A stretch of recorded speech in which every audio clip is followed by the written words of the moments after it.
Radio 45, semaine du 18 au 24 février 1945, numéro 17. À propos de l'orchestre de Glenn Miller à Paris, un article de Charles Delaunay. Cette nouvelle s'est répandue comme une traînée de poudre au début de l'année, et l'on apprenait, hélas, en même temps, que l'avion qui emmenait Glenn Miller lui-même n'arriverait jamais à destination.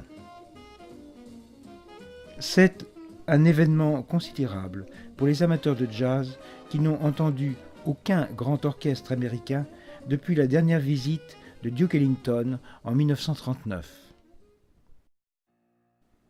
Histoire merveilleuse que celle de cet orchestre formé pendant la guerre dans les bases aériennes des États-Unis par le capitaine Glenn Miller, avec les meilleurs musiciens américains blancs mobilisés.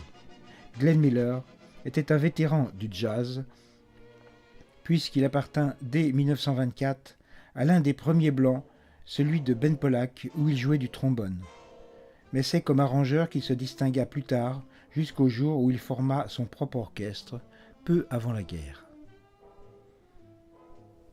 Mais parlons de l'orchestre de Glenn Miller que dirige actuellement le drummer Ray McKinley et que les Parisiens pourront entendre exceptionnellement le 18 février 1945 à l'Olympia et sur l'antenne de la radiodiffusion française. C'est un magnifique ensemble, bien qu'il ne réponde pas à l'idéal des amateurs de jazz hot, c'est-à-dire de jazz véritable. Il groupe près de 50 musiciens qui ont appartenu aux orchestres de jazz ou aux orchestres philharmoniques les plus célèbres et donne un spectacle aussi attractif que musical.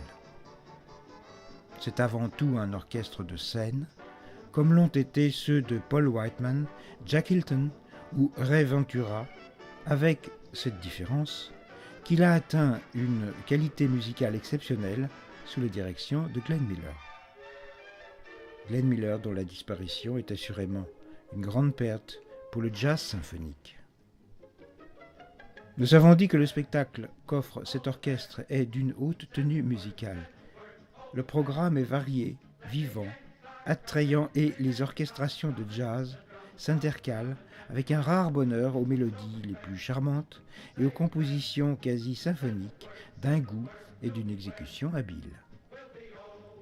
Espérons que les chefs d'orchestre et les musiciens de jazz ne manqueront pas d'assister à cette manifestation qui pourrait être pleine d'enseignements pour eux.